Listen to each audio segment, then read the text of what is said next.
تو اس لیے کہا گیا ہے کہ ہر ایک کے ساتھ بیٹھنے سے پہلے آپ ذرا سوچیں اور دیکھیں کہ اس شخص کا اٹھنا بیٹھنا کن لوگوں کے ساتھ ہے،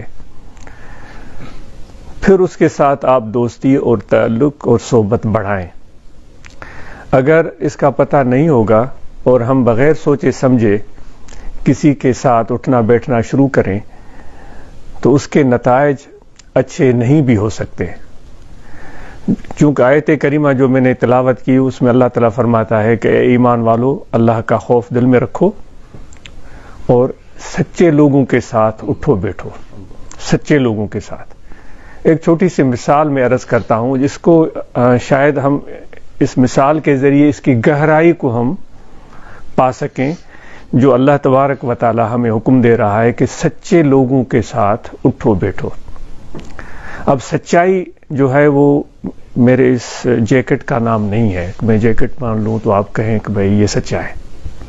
میرے اس کرتے کا نام نہیں ہے کہ آپ میرا کرتا دیکھیں کہیں کہ بھئی یہ سچا ہے۔ میرے اس ٹوپی کا نام نہیں ہے کہ آپ کہیں کہ بھئی اس نے یہ ٹوپی پہن لی تو یہ سچا ہوگا۔ سچائی کا تعلق انسان کے نیت سے ہوتا ہے، دل سے ہوتا ہے، اور وہ نیت اور دل کا پتہ کیسے چلے؟ وہ اتنی گہرائی میں تو ہم جاتے نہیں، اتنا زیادہ ہم سوچتے نہیں۔ ہم تو ظاہر بین لوگ ہیں، شکل اور صورت کو دیکھتے ہیں۔ ایک گھر بھی چاہیے تو اس کو باہر سے دیکھیں گے کتنا خوبصورت ہے۔ تو ایک مثال میں عرض کر رہا تھا کہ تاکہ ہمیں پتہ چلے کہ کسی کی آدمی ہتھے چڑھ جائے اور بغیر سوچے سمجھے اور اس شخص کے بارے میں کچھ پتہ نہیں کہ وہ سچا ہے یا سچا نہیں ہے، کیونکہ اللہ نے کہا ہے کہ سچوں کے ساتھ رہو، تو پھر ہمیں نتائج کیسے بھگتنے پڑتے ہیں۔ مولانا جلال الدین رومی رحمۃ اللہ علیہ فرماتے ہیں کہ ایک بادشاہ تھا، اس بادشاہ نے ایک بہت ہی بڑا اچھا باز، شاہین جس کو بولتے ہیں نا، جس کے بڑے پر ہوتے ہیں اور بہت اونچی پرواز ہوتی ہے اور وہ شکار بھی کرتا ہے، اور اس کے بڑے ناخن بھی ہوتے ہیں جس سے وہ بڑے بڑے جانداروں کو پکڑ لیتا ہے۔ تو وہ اس نے سدھایا ہوا تھا اور وہ بہت پیارا تھا بادشاہ کو، اس کو اپنے ساتھ رکھتا تھا، اپنے ہاتھ سے اس کو کھلاتا پلاتا اور اس کو ہر چیزیں اس نے سکھائی ہوئی تھی، شکار کیسے کرنا ہے، اڑنا کیسے ہے، واپس لوٹنا ہے، ساری چیزیں اس کو سکھائی ہوئی تھی۔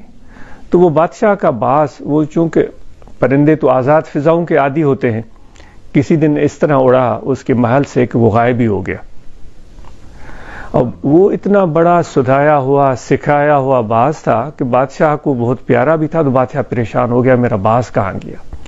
تو بادشاہ تو وہ ان کے پاس لوگوں کی کمی نہیں ہوتی، سینکڑوں ان کے نوکر خادم ہوتے ہیں اور ان کی پھر بڑی فوجیں ہوتی ہیں، کارندے ہوتے ہیں، عمال ہوتے ہیں، پولیس ہوتی ہے۔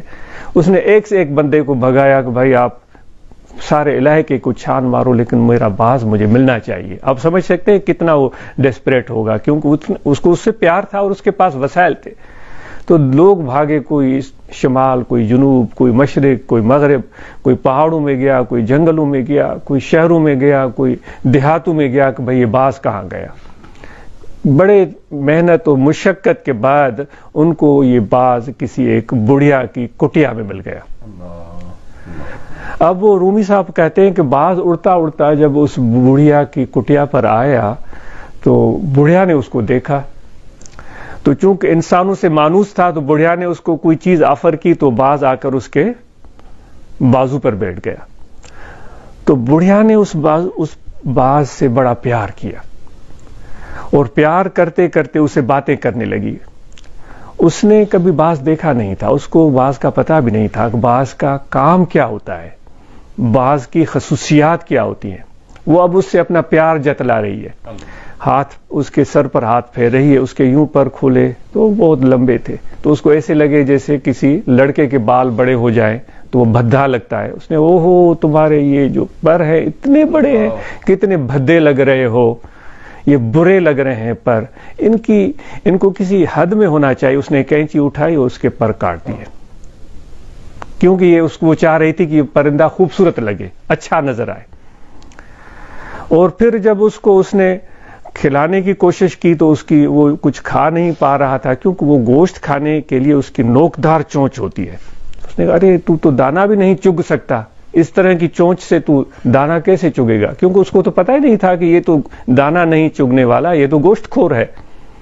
اس نے کہا تم دانا کیسے کھاؤ گے؟ وہ سوچ رہی تھی کبوتر کی طرح ہوگا. اس نے کینچی اٹھائی، اس کی چونچ کاٹ دی تاکہ تم دانا تو کھا سکو نا، یہ چونچ کس کام کی ہے؟ پھر اس نے اس کے پنجوں کو دیکھا تو اس کے بڑے بڑے ناخن تھے. اسے کہو ہو یہ تو بڑے بھدے لگ رہے ہیں، خراب لگ رہے ہیں، یہ تو اس سے تمہاری خوبصورتی متاثر ہو رہی ہے.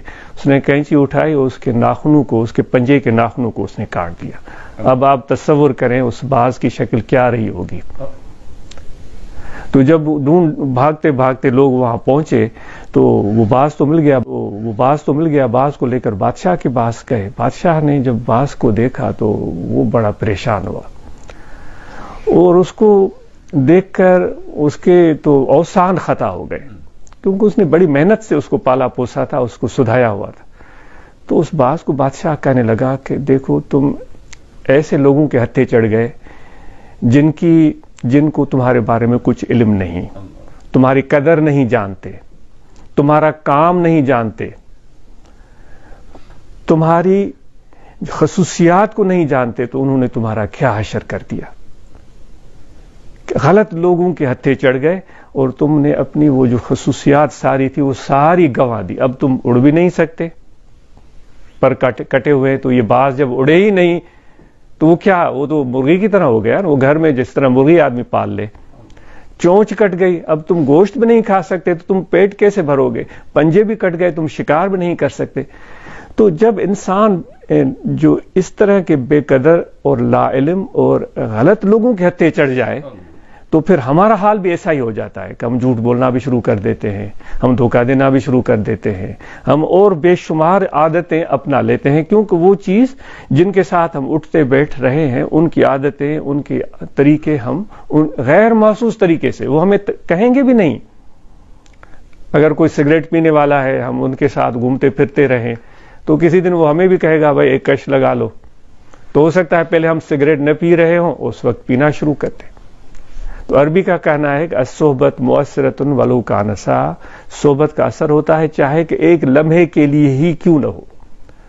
اور دوسری بات یہ ہے کہ اللہ تعالیٰ نے قرآن مجید میں ہمیں بہت زیادہ غور فکر، تدبیر اور سوچ کر کام کرنے کی دعوت دی ہے، اور ہم کسی بھی بات کو سچ کی ترازو میں تولنے کے عادی نہیں ہیں. ہم جذبات کے مارے ہوئے لوگ، ہم کوئی بھی بات سن لیتے ہیں تو کہتے ہیں کہ بھئی یہ بات صحیح ہوگی.